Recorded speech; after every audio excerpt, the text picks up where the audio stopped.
Hello everyone, good morning to all of you. I Rupali Singh welcome you all in my channel Current Affairs by Rupali Ma'am. तो चलिए start करेंगे आज के session को and daily current affairs में आज हम discussion करने वाले हैं कुछ क्वेश्चंस। तो आगे बढ़ने से पहले सभी से रिक्वेस्ट है कि प्लीज सभी लोग एक बार सेशन को लाइक कर दीजिए, अपने दोस्तों के साथ में शेयर कर दें, साथ ही में चैनल को सब्सक्राइब करें अगर अभी तक आपने चैनल सब्सक्राइब नहीं किया है तो। ठीक है, तो चलिए स्टार्ट करेंगे आज के सेशन को बिना देरी किए। And the aim of this channel is to provide you pure knowledge, nothing else. So first question on your screen is given and you have to keep answering the question when the this video or when the premiere is going on. ठीक है, जब भी premiere चल रहा है तो आपको साथ में questions को आंसर करते चलना है। पहला क्वेश्चन है आपकी स्क्रीन पे, इन November 2021 which state signed 59 memorandum of understandings? MOU means memorandum of understanding for projects worth rupees 35,208 crore in various sectors including aerospace and defense. Question कह रहा है कि नवंबर 2021 में ऐसा कौन सा राज्य है जिसने की 59 मेमोरेंडम ऑफ अंडरस्टैंडिंग्स को साइन किया है प्रोजेक्ट्स के लिए जिनकी कीमत है 35,208 करोड़ रुपए, जो कि वेरियस सेक्टर्स में रहेंगे जैसे कि एरोस्पेस या फिर डिफेंस। एंड आपके ऑप्शंस हैं तमिलनाडु, उड़ीसा, गुजरात या फिर केरल। तो इसका करेक्ट आंसर क्या हो जाएगा? Correct answer of this question is Tamil Nadu. Clear? तो तमिलनाडु ने अभी हाल ही में टोटल अगर हम बात करते हैं तो 82 इनिशिएटिव्स जो है वो स्टार्ट किए हैं। ठीक है, ऐसे तो इन्होंने 82 इनिशिएटिव्स स्टार्ट किए हैं, बट अगर हम प्रोजेक्ट्स की बात करते हैं या मेमोरेंडम ऑफ अंडरस्टैंडिंग की तो ये कितने हैं? 59 है। क्लियर? इसके अलावा हमारे जो तमिलनाडु के आपके चीफ मिनिस्टर हैं MK स्टालिन, इन्होंने कई सारे प्रोजेक्ट्स को लॉन्च किया है, कुछ वेब पोर्टल्स को लॉन्च किया है, तो ये हम देख लेंगे। तो सबसे पहले इन्होंने एक पॉलिसी अभी हाल ही में लॉन्च की है जिसका नाम है Tamil Nadu fintech policy. Tamil Nadu fintech policy 2021 की है, ये इंपॉर्टेंट है। ठीक है, इसके अलावा 10 जो भी ये प्रोजेक्ट्स हैं, ठीक है, ये सभी जॉब अपॉर्चुनिटीज के लिए है बेसिकली। इसके अलावा MK स्टालिन जी ने 2 वेब पोर्टल्स जो है वो लॉन्च किए हैं एंड इन वेब पोर्टल्स के नाम आपसे पूछे जा सकते हैं। एक तो है आपका ई मुनेत्रम एंड नेक्स्ट है आपका IT नंबम, IT ननबन। ठीक है, ये दोनों ही आपके जो है वो IT डिपार्टमेंट से रिलेटेड हैं। अक्टूबर 2021 में ये वेब पोर्टल्स आपके लॉन्च किए गए हैं तमिलनाडु में। Clear? And apart from this, MK Stalin has launched the preliminary work to melt into 24 karat gold bars the unutilized jewelry in the possession of the temples in the state. राज्य में जितने भी मंदिर हैं उसमें जो भी अनयूटिलाइज्ड गोल्ड बार्स हैं, ठीक है, 24 कैरेट गोल्ड बार्स हैं, उन सभी को मेल्ट करके उनको भी यूज करने की बात यहाँ पे उन्होंने कही है, उनको भी यूज किया जा रहा है। क्लियर? इसके अलावा तमिलनाडु से रिलेटेड आपको कुछ जानकारी डिस्कस कर लेते हैं यहाँ पे स्टार्टिंग पोर्शन में। तमिलनाडु की अगर हम बात करते हैं तो यहाँ पे आपकी लोकसभा सीटें कितनी हैं, राज्यसभा सीटें कितनी है, ठीक है, चीफ मिनिस्टर आपने देख ही लिए हैं, गवर्नर कौन है, कैपिटल आप सभी को आई थिंक पता है चेन्नई होगी। ठीक है, इसके अलावा स्टेट एनिमल यहाँ पे क्या है, ठीक है, एंड इसके अलावा आपसे क्वेश्चन पूछा जा सकता है स्टेट बर्ड के बारे में। ठीक है, बाकी डैम्स वगैरह आपको पता ही है। ठीक है, and dams and national parks आपसे कई बार पूछे गए हैं। इसके अलावा अभी हाल ही में यहाँ पे जो है वो GI टैग्स दिए गए हैं, कुछ इंपॉर्टेंट GI टैग्स हैं, न्यू GI टैग्स हैं जिनको कि हम देखेंगे। तो सबसे पहले बात करेंगे तमिलनाडु की लोकसभा सीट्स की। यहाँ पे लोकसभा सीट्स हो जाती हैं 39, राज्यसभा सीटें कितनी हैं, ये हैं 18। ठीक है, आपने चीफ मिनिस्टर देख लिया है, MK स्टालिन है। ठीक है, गवर्नर यहाँ पे कौन हो जाते हैं, RN रवि। ठीक है, स्टेट एनिमल की बात कर लेते हैं, नीलगिरी ताहर, ये यहाँ का आपका स्टेट एनिमल है। क्लियर? स्टेट बर्ड की बात करते हैं तो common emerald Dove, common emerald Dove. And GI tags जो आपके इंपॉर्टेंट हैं, ठीक है, एक तो हो गया करुपुर कलमकारी, करुपुर कलमकारी पेंटिंग्स, कलमकारी पेंटिंग्स। ये इंपॉर्टेंट है। क्लियर। एंड इसके अलावा एक और अभी मिली है कला करुचि वुड कार्विंग, कला कुरुचि वुड कार्विंग, इन्हें अभी हाल ही में जीआई टैग्स मिला है। क्लियर। तो ये थी हमारे तमिलनाडु के बारे में थोड़ा सा discussion. Now we are moving towards our next question and the next question on your screen is in November 2021 the 12th ministerial level meeting of the India United States Trade Policy Forum was held at which place।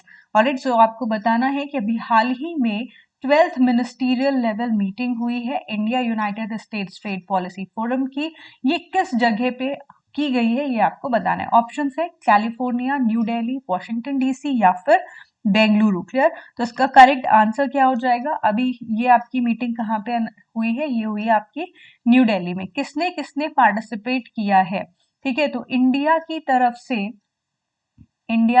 से participate किया है हमारे commerce minister Piyush Goyal जी ने, commerce minister Piyush Goyal साहब ने इसमें participate किया था। एंड अगर हम बात करते हैं यूएस की, तो यूएस से इनके ट्रेड रिप्रेजेंटेटिव हैं कैथरीन ताई, यूएस के ट्रेड रिप्रेजेंटेटिव कैथरीन ताई ने इसमें पार्टिसिपेट किया है। ठीक है, ये आपकी इंडिया एंड यूएस की जो है वो क्या थी? मीटिंग थी। चलिए, इसके अलावा आपसे एक क्वेश्चन और पूछा जा सकता है कि who is the Indian ambassador to the United States. ठीक है, तो आपको याद रखना है कि Indian ambassador to United States ये कौन है? टू द यूनाइटेड स्टेट्स ये कौन हो जाते हैं? Taranjit Singh Sandhu, Taranjit Singh Sandhu. Very important.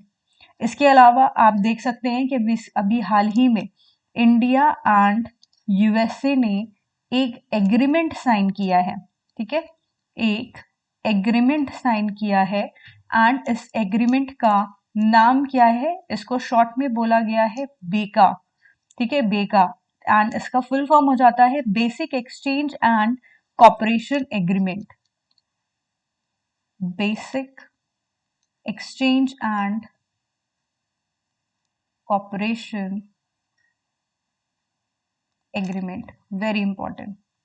Clear.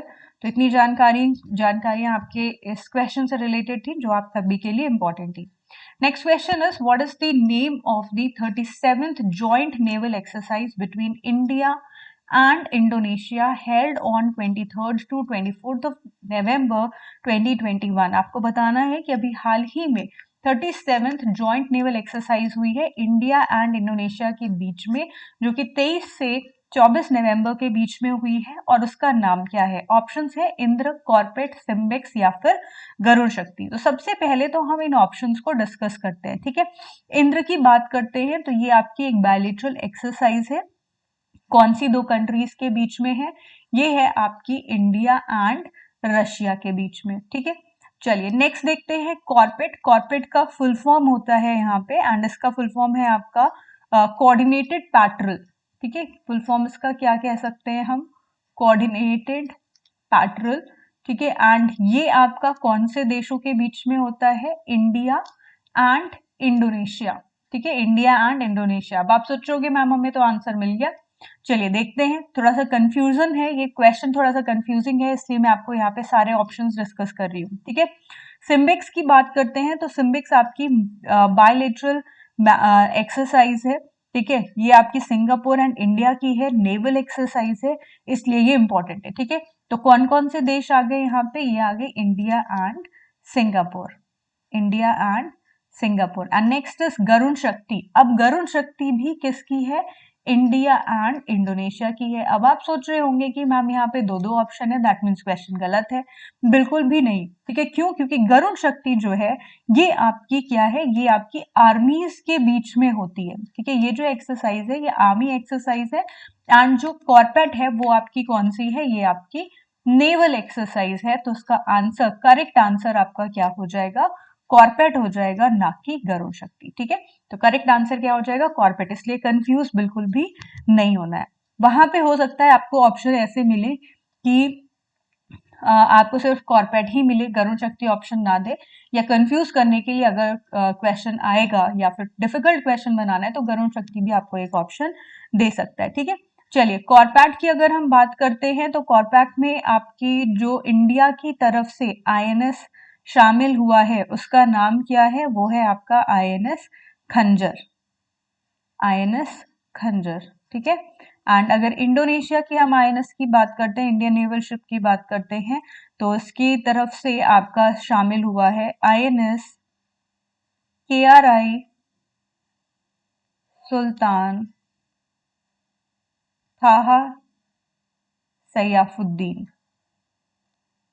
फिर ये दोनों इंपॉर्टेंट है। कॉर्पेट आपका कब से शुरू हुआ था, तो ये आपका 2002 से ये एक्सरसाइज आपकी जो है वो इनिशिएट की गई थी। ठीक है, 2002 से ये आपकी एक्सरसाइज इनिशिएट की गई थी। They have been carrying out CORPAT along the international maritime boundary line twice a year since 2002। 2 बार होती है, इसलिए जो आपका एडिशन है वो कौन सा है, 37th एडिशन है।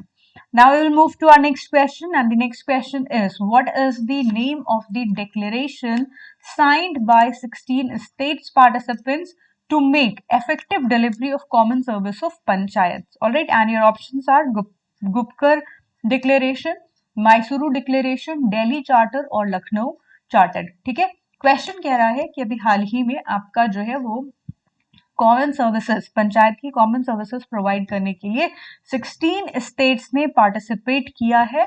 कौन से डिक्लेरेशन में इन्होंने साइन किया है आपको बताना है। ठीक है, आपके ऑप्शंस दिए हुए हैं, Gupkar declaration, Mysuru declaration, clear, and Delhi charter और लखनऊ चार्टर। तो करेक्ट आंसर आपका क्या हो जाएगा, ये हो जाएगा मैसूरू डिक्लेरेशन। पंचायत की बात जब भी आती है तो हमारे दिमाग में 2 अमेंडमेंट आ जाते हैं, एक होता है 73rd अमेंडमेंट और दूसरा होता है आपका 74th अमेंडमेंट। दोनों ही किससे जुड़े हुए हैं, पंचायती राज से जुड़े हुए हैं। ठीक है, तो कई बार एग्जाम में क्वेश्चन पूछा गया है पंचायती राज से रिलेटेड आपके अमेंडमेंट्स कौन कौन से हैं, तो 73rd एंड 74th, इसको आपको याद रखना है। Alright, so here participants from 16 states signed the Mysuru Declaration and resolved to roll out the common minimum service delivery by panchayats from 1st of April 2022, and the declaration is aimed at recognizing citizen-centric services as the heart of governance. ठीक है, तो यहाँ पे जितनी भी common services हैं वो लोगों तक पहुंचाई जाएंगी,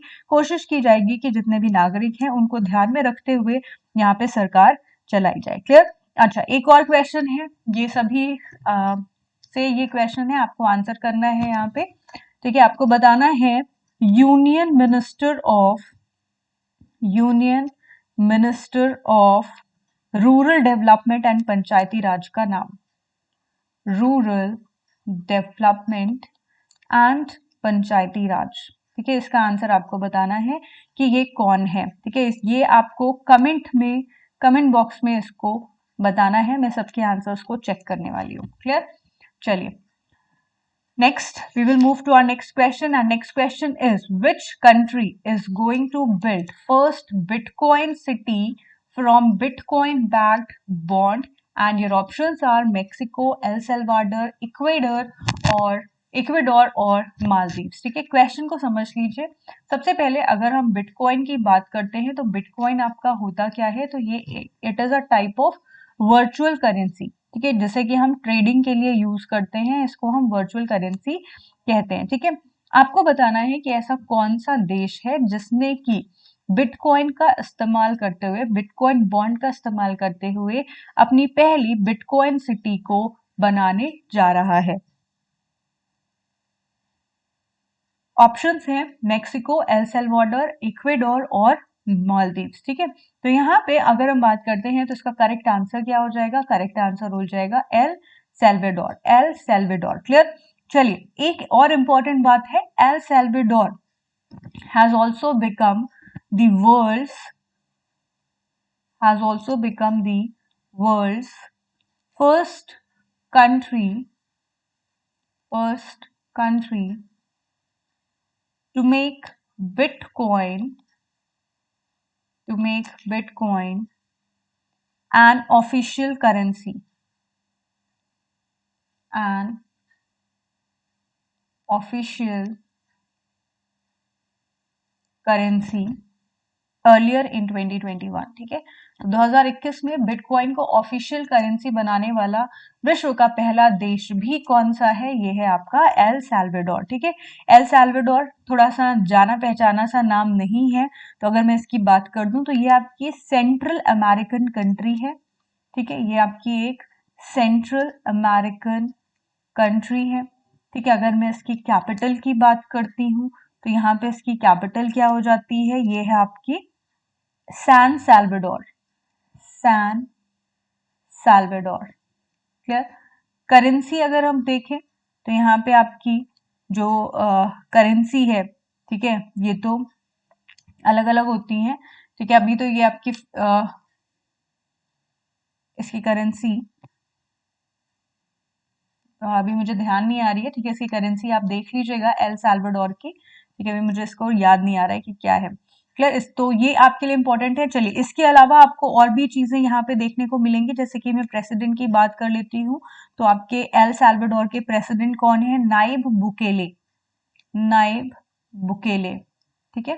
तो ये भी आपको ध्यान रखना है। चलिए, मेक्सिको आ गया है, तो और भी देशों की अगर हम कैपिटल देख लेते हैं जल्दी से, तो इसकी आपकी कैपिटल हो जाती है मैक्सिको सिटी, ठीक है। अगर हम इक्वेडोर की बात करते हैं तो इक्वेडोर में आपकी जो कैपिटल है वो क्या हो जाती है? क्यूटो, ठीक है। कैपिटल क्या हो जाती है? क्यूटो। मालदीव्स की बात कर लेते हैं तो इसकी कैपिटल क्या हो जाती है? माले, ठीक।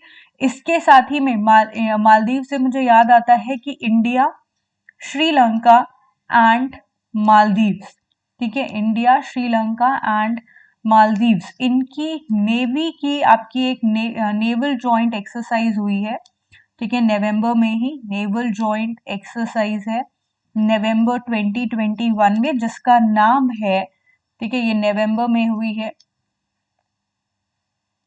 नेवल एक्सरसाइज, नवंबर 2021 में, एंड इसका नाम क्या है? दोस्ती, ठीक है। दोस्ती नेवल एक्सरसाइज है इंडिया, श्रीलंका एंड मालदीव्स की, एक वेरी इंपॉर्टेंट। चलिए, now we will move to our next question, and next question is which Indian airport is set to become the net zero carbon emission airport by 2030। इसमें से कौन सा ऐसा airport है जो कि जीरो कार्बन एमिशन एयरपोर्ट बन जाएगा 2030 तक? आपके ऑप्शंस हैं Kolkata international airport, Indira Gandhi international airport, Mumbai international airport और पैकियोंग एयरपोर्ट, क्लियर। तो इसका करेक्ट आंसर क्या हो जाएगा? जाहिर सी बात है, हर चीज में आगे रहने वाला एयरपोर्ट है Indira Gandhi international airport, and the correct answer of this question is also Indira Gandhi International Airport. It has taken several technological advance measures such as the adoption of electric vehicles and taxi boats, ठीक है। तो इन्होंने already कई सारे जो है technological advancement measures ले रखे हैं, जैसे कि इलेक्ट्रिक व्हीकल्स चलती हैं यहाँ पे, टैक्सी बॉट्स चलती हैं। टैक्सी बॉट्स जो है वो 2019 में ही यहाँ पे स्टार्ट किया गया था, ठीक है। तो ये सभी इंपॉर्टेंट फैक्ट्स रहने वाले हैं।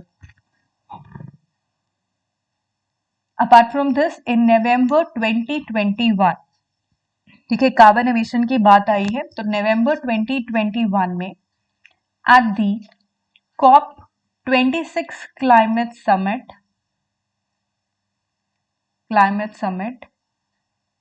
what happened? Our honorable Prime Minister Narendra Modi announced 2070 as India's target to reach net zero carbon emission, ठीक है। एक अनाउंसमेंट की गई प्राइम मिनिस्टर मोदी जी के द्वारा कि हमारा जो इंडिया है, ठीक है, हमारा जो प्यारा भारत है, जो इंडिया है, इसमें जीरो कार्बन एमिशन का लक्ष्य रखा गया है, and the target year of zero carbon emission for India is 2070, clear. ये इंपॉर्टेंट रहेगा आपके एग्जाम के लिए। अच्छा, अब इसके बाद में अगर हम COP26 की बात करें तो कौन सा एडिशन है? 26th एडिशन है। कहाँ पे हुआ था? ये हुआ था आपका ग्लासगो, यूनाइटेड किंगडम में, ठीक है, ग्लासगो, यूनाइटेड किंगडम में, वेरी इंपॉर्टेंट। चलिए, इसको ध्यान रखिएगा। आगे बढ़ते हैं। Next question is who was reappointed as the prime minister of Kuwait, ठीक है। आपको बताना है कि अभी हाल ही में कुवैत के दोबारा से प्राइम मिनिस्टर कौन बनाए गए हैं? शेख अल जबर, शेख सबा अल खालिद, तामिम बिन हमद अल थानी, मिशाल अल अहमद। तो अभी नए प्राइम मिनिस्टर फिर से रीअपॉइंट कौन हुए, जो पहले थे वही से रीअपॉइंट हो जाएंगे। ठीक है, तो पहले कौन थे आपके, शेख सबा अल खालिद थे, और इन्हीं की दोबारा से रीअपॉइंटमेंट हुई है। ठीक है, और ये कब से हैं, कौन से वर्ष से प्राइम मिनिस्टर हैं कुवैत के, तो 2019 से हैं। ठीक है, कुवैत की अगर हम बात कर लेते हैं तो कुवैत की आपकी कैपिटल क्या हो जाती है, कुवैत की कैपिटल है कुवैत सिटी, कुवैत सिटी। यहाँ पे अगर हम बात करें करेंसी की, तो करेंसी कुवैती दिनार हो जाएगी, कुवैती दिनार। ठीक है, चलिए आपने प्राइम मिनिस्टर देख ही लिया है। क्राउन प्रिंस भी कई बार यहाँ पे पूछे जाते हैं। क्राउन प्रिंस यहाँ के कौन है, ये है शेख मिशाल अल अहमद अल सबा, शेख मिशाल अल अहमद अल सबा। क्लियर, ये इंपॉर्टेंट है। तो इसको, ये तीनों पॉइंट्स तो आपको स्टैटिक से रिलेटेड है, ये ध्यान ही रखना है। साथ ही में जून 2021 में, ठीक है, जून 2021 में क्या हुआ कि इंडिया ने कहा भाई कुवैत हम एक दोस्ती कर लेते हैं। ठीक है, और इन्होंने क्या किया, they have signed an memorandum of understanding that brings Indian domestic workers to the Gulf nation. ठीक है, तो यहाँ पे इन्होंने एक मेमोरेंडम ऑफ अंडरस्टैंडिंग को साइन किया, जिसमें कि जो इंडिया के वर्कर्स थे वो गल्फ नेशन में जा करके काम कर सकते हैं। ठीक है, memorandum of understanding from India for that brings Indian domestic workers, that brings Indian domestic workers to Gulf nation। ठीक है, तो इंडियन डोमेस्टिक वर्कर्स को गल्फ नेशन में एंट्री करने के लिए यहाँ पे इंडिया एंड कुवैत ने एक मेमोरेंडम ऑफ अंडरस्टैंडिंग को साइन किया है। Clear, now we will move to our next question, and again very very important question for all of you, who won the best actor award of International Emmy Awards 2021। Best actor award International Emmy Awards में किसे दिया गया है? Options are Hayley Squires, David Tennant, Nawazuddin Siddiqui और Roy निक। पहली चीज तो आप ये देख लीजिए कि इंटरनेशनल अवार्ड है, इंटरनेशनल एमी अवार्ड्स है। ठीक है, तो यहाँ पे नवाजुद्दीन सिद्दीकी जी को ये अवार्ड नहीं दिया गया है, तो ये ऑप्शन तो आपका एलिमिनेट हो गया। नेक्स्ट अब आप बाकियों के बारे में बात करते हैं, तो कौन सा हो गया, डेविड टेनेंट जो है वो इसका आंसर करेक्ट हो जाएगा। ठीक है, अभी इतने बड़े एक्टर्स हमारे नहीं हुए हैं, ठीक है, कि एमी अवार्ड्स तक पहुंच सके। चलिए एमी अवार्ड्स की बात करते हैं, तो इस बार आपका कौन सा एडिशन था, तो ये था आपका 49th एडिशन। ठीक है, वेन्यू क्या था, कहाँ पे इसका अनाउंसमेंट हुआ है, तो ये है आपका न्यूयॉर्क सिटी में। अच्छा, ये होता क्या है, किसे दिया जाता है ये अवार्ड, तो these Emmy awards honours excellence in television programming. ठीक है, तो जितने भी आपके टेलीविजन प्रोग्राम में उत्कृष्ट प्रदर्शन करते हैं उन सभी को ये अवार्ड दिया जाता है। ठीक है, ऑनर्स एक्सीलेंस इन टीवी और टेलीविजन प्रोग्रामिंग। तो ये 3 पॉइंट्स हैं जो कि एमी अवार्ड से रिलेटेड थे, जो कि आपको ध्यान रखने हैं। ठीक, चलिए अब 2021 के एमी अवार्ड्स की बात कर लेते हैं। तो बेस्ट एक्टर आपने देख ही लिया है, कौन है, डेविड टेनेंट है। अगर बेस्ट एक्टर पूछा गया है तो भाई बेस्ट एक्ट्रेस भी जानना बहुत ही जरूरी हो जाता है। तो बेस्ट एक्ट्रेस कौन हो जाएंगी आपकी, हेली स्क्वेयर्स, हेली स्क्वेयर्स, ये आपके बेस्ट एक्ट्रेस अवार्ड इन्होंने जीता है। ठीक, इसके अलावा आपसे क्वेश्चन पूछा जा सकता है बेस्ट ड्रामा सीरीज। ठीक है, क्या है, बेस्ट ड्रामा सीरीज, ये कौन है, ये है आपके Tehran from Israel, Tehran from Israel, ये आपकी जो है बेस्ट ड्रामा सीरीज है। क्लियर, तो ये थे आपके Emmy Awards. Now we will move to our next question, and the next question on your screen is, every year which state celebrates Lachit दिवस on 24th of November। आपको बताना है कि हर साल ऐसा कौन सा राज्य है जो लचित दिवस 24 नवंबर को मनाता है। ऑप्शंस आर असम, मणिपुर, मेघालय और Arunachal Pradesh, and the correct answer of this question is Assam. ठीक है, कौन मनाता है, असम बनाता है. It was first observed in 2017. It was first observed in 2017, and it marks the birth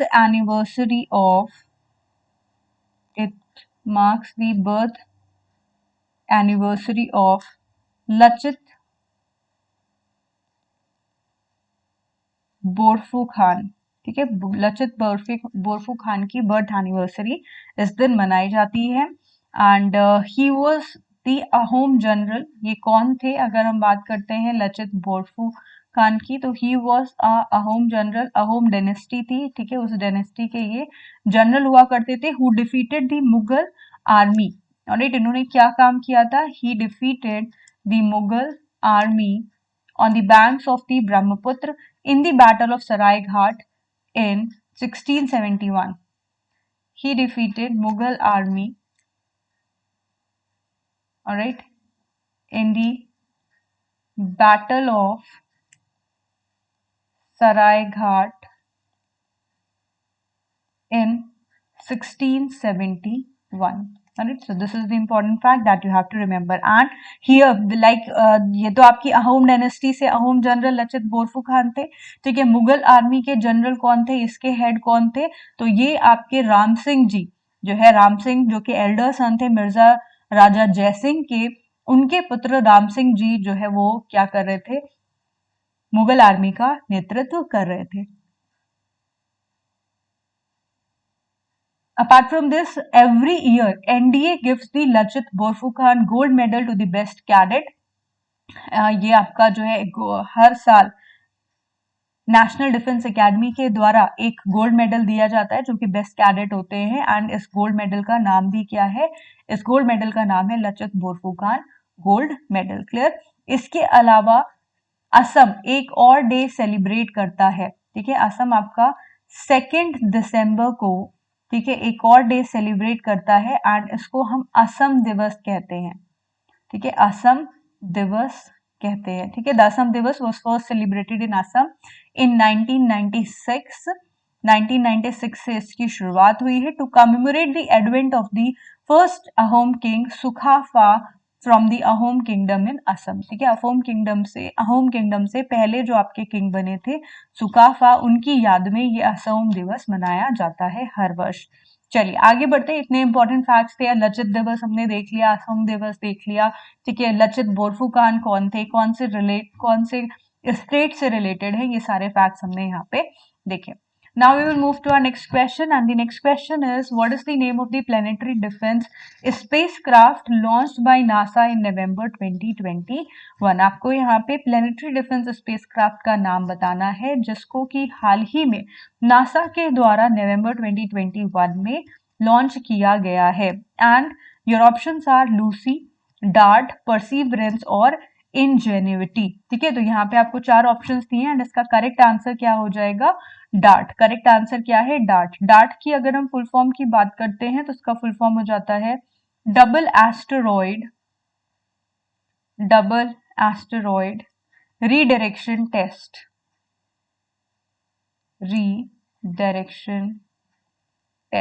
ठीक है, DART. And it was launched by NASA from California से नासा के द्वारा इसको लॉन्च किया गया है नवंबर 2021 में. ठीक है, लूसी की अगर हम बात करते हैं तो it was launched in October 2021 and it is also a NASA space probe. It is also a NASA space probe. ये भी आपका नासा के द्वारा ही लॉन्च किया गया है. NASA space probe which is on a 12-year journey to 8 different asteroids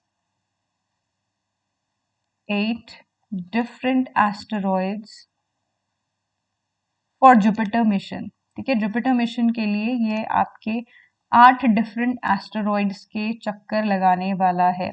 clear. चलिए, perseverance भी बहुत ज्यादा फेमस था। यहाँ पे लूसी तो आपका जुपिटर मिशन से रिलेटेड है, ठीक है। प्लेनेटरी डिफेंस स्पेसक्राफ्ट आपका कौन सा हो जाएगा, डार्ट हो जाएगा। परसिवरेंस एंड इंजेन्युटी भी बहुत ज्यादा फेमस थे। परसिवरेंस की बात करते हैं तो it is a Mars rover again, it is a Mars rover and it is designed to explore the crater on Mars. जो आपके मार्स में गड्ढे होते हैं उनको एक्सप्लोर करने के लिए ये परसिवरेंस जो है वो बनाया गया है। And it is a part of NASA, it is a part of NASA's Mars 2020 mission, ठीक है। जो नासा का आपका मंगल ग्रह का 2020 मिशन था उसका ये पार्ट है परसिवरेंस, ठीक है। चलिए, इंजेन्युटी की बात कर लेते हैं। It is a small robotic helicopter, ये आपका एक रोबोटिक हेलीकॉप्टर है। It is a small robotic helicopter operating on Mars, again operating on Mars as part of NASA's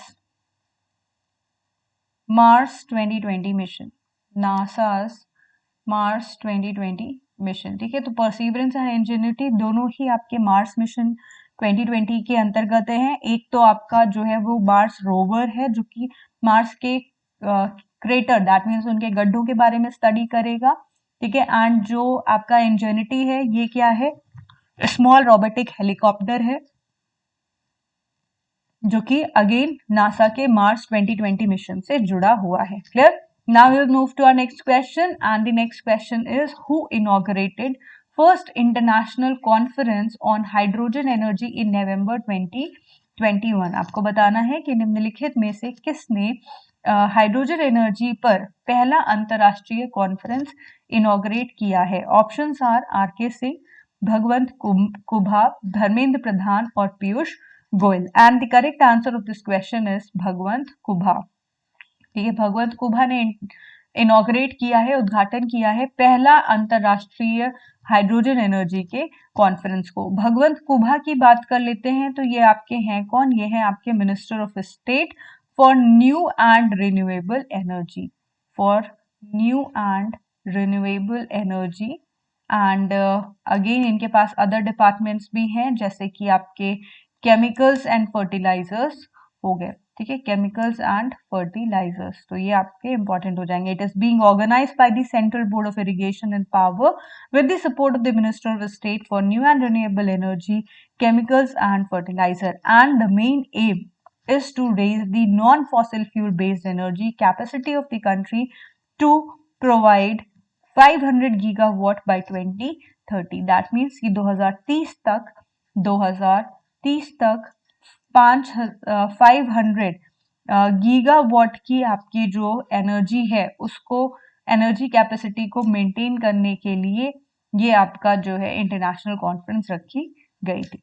चलिए, now we will move to our next question and the next question is India bagged a total of 7 medals at the Asian archery championship 2021 held in which city. अभी हाल ही में Asian archery championship हुई है 2021 की, ये कहाँ पे हुई है ये आपको बताना है। ऑप्शंस हैं ढाका, कोलंबो, वेलिंगटन और इस्लामाबाद। तो इसका करेक्ट आंसर क्या हो जाएगा, Dhaka. What is the correct answer of this question, Dhaka.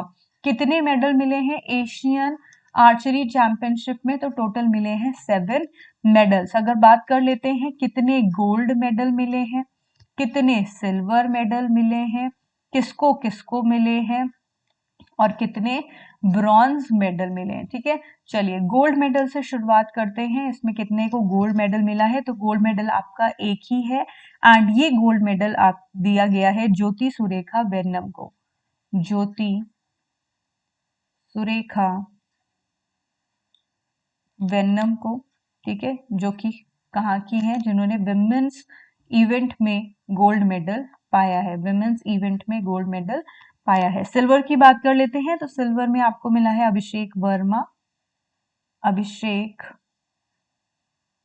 Verma and again ज्योति सुरेखा वेन्नम, ज्योति सुरेखा वेन्नम, ठीक है। अभिषेक वर्मा को आपके जो है मेंस इवेंट्स में मिला है, इनको तो मेंस इवेंट्स में मिला है सिल्वर मेडल। एंड इसके अलावा टोटल आपके यहाँ पे कितने हैं, 2 हैं, ठीक है। सॉरी, ये सिल्वर मेडल आपके हो जाएंगे 4 सिल्वर मेडल, ठीक है। एक तो आपके हो गया अभिषेक वर्मा को, एक ज्योति सुरेखा वेन्नम एंड ऋषभ यादव, ये आपकी मिक्स्ड टीम थी, ऋषभ यादव, ठीक है। ब्रॉन्ज की बात कर लेते हैं, ब्रॉन्ज मेडल आपका एक ही है, ठीक है। सॉरी, 2 हैं आपके ब्रॉन्ज मेडल, तभी तो 7 हुआ। एंड ये दोनों आपके कौन कौन से हो जाएंगे, एक हो जाएगा अंकिता भगत जी को मिला है ब्रॉन्ज मेडल आर्चरी में, दूसरा मिला है कपिल को, ये भी आपका आर्चरी में ब्रॉन्ज मेडल, इन्होंने एशियन आर्चरी चैंपियनशिप 2021 के ब्रॉन्ज मेडल पाए हैं। क्लियर, तो ये इंपॉर्टेंट था। कहाँ पे ऑर्गेनाइज किया गया था, ढाका में ऑर्गेनाइज किया गया है।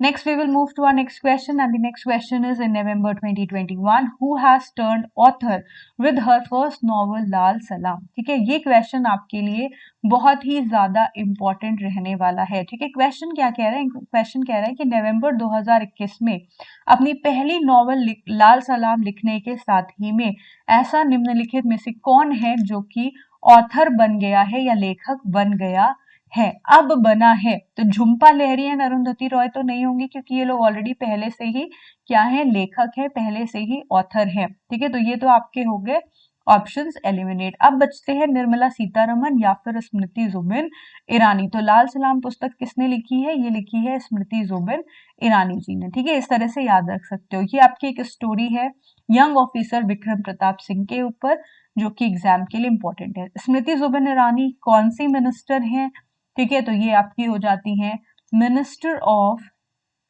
Women and child development, minister of women and child development, plus textiles ministry भी इन्हीं के पास में है। Next question is who will receive the prestigious life time achievement award 2021 from the badminton world federation BWF। तो आपको बताना है कि अभी हाल ही में life time achievement award BWF का किसे दिया जाएगा। ऑप्शंस हैं पुलेला गोपीचंद, प्रकाश पादुकोण, पारुपल्ली कश्यप और श्री कृष्ण श्रीकांत किदाम्बी, ठीक है। तो किसको दिया जाएगा, इसका करेक्ट आंसर हो जाएगा आपका प्रकाश पादुकोण जी को, प्रकाश पादुकोण को दिया जाएगा prestigious life time achievement award 2021 from the badminton world federation, ठीक है। 2018 also he was also honored with the Badminton Association of India's Lifetime Achievement Award, ठीक है। तो अभी तो आपको BWF बैडमिंटन वर्ल्ड फेडरेशन के द्वारा दिया जा रहा है, बट 2018 में, ठीक है, 2018 में इन्हें badminton association of India that means BAI के थ्रू भी लाइफ टाइम अचीवमेंट अवार्ड दिया जा चुका है, लाइफ टाइम अचीवमेंट अवार्ड दिया जा चुका है। क्लियर, तो ये इंपॉर्टेंट है। Now we will move to our next and last question, and the last question of this session is in November 2021 which state launched its state child policy. नवंबर 2021 में निम्नलिखित में से ऐसा कौन सा राज्य है जिसने स्टेट चाइल्ड पॉलिसी को अपनाया है। Options are Andhra Pradesh, Telangana, Tamil Nadu and Maharashtra. तो अभी आपने देखा कि पहले क्वेश्चन में आपने पढ़ा था कि आपकी 59 मेमोरेंडम ऑफ अंडरस्टैंडिंग साइन हुई है तमिलनाडु के द्वारा, और करीब 82 इनिशिएटिव्स जो हैं वो लॉन्च किए गए हैं। तो इसी में आपका एक और प्रोजेक्ट है, एक और पॉलिसी है, that is state child policy, and ये आपकी किस स्टेट के द्वारा लॉन्च की गई है, अगेन तमिलनाडु के द्वारा, ठीक है, तमिलनाडु के द्वारा 20 नवंबर को लॉन्च किया गया है। किसने लॉन्च किया है, ये किया है MK स्टालिन ने, ठीक है, MK स्टालिन ने। And he also launched the foreign DNA profile search tool that would enable restoring the lost children to their parents, ठीक है। तो इसमें आपका जो है एक foreign DNA profile search tool भी जो है वो लगाया जाएगा, जिससे कि जो खोए हुए बच्चे हैं उनको उनके पेरेंट्स से दोबारा मिलाया जा सके, ठीक है। तो ये था आज का सेशन जिसमें कि हमने डिस्कस किए हैं कुछ इंपॉर्टेंट क्वेश्चंस आपके एग्जाम के लिए। चलिए, तो अगर आपको सेशन पसंद आया है तो प्लीज मुझे कमेंट करके जरूर बताइएगा कि आपको सेशन कैसा लगा है, ठीक है। एंड जो क्वेश्चंस मैंने दिए हैं उसमें भी कमेंट जरूर करें। अगर आपको इस सेशन की पीडीएफ चाहिए या फिर अगर आप लिंक्स चाहते हैं, कुछ डाउट्स पूछना चाहते हैं, तो ये हमारा टेलीग्राम ग्रुप है। इस ग्रुप में जरूर से जुड़े, करंट अफेयर्स बाय रूपाली नाम से, ठीक है। Thanks for watching this session and have a good day, have a nice day and keep watching the session, and do not forget to subscribe and share the session with your friends. All right, thank you so much, have a good day.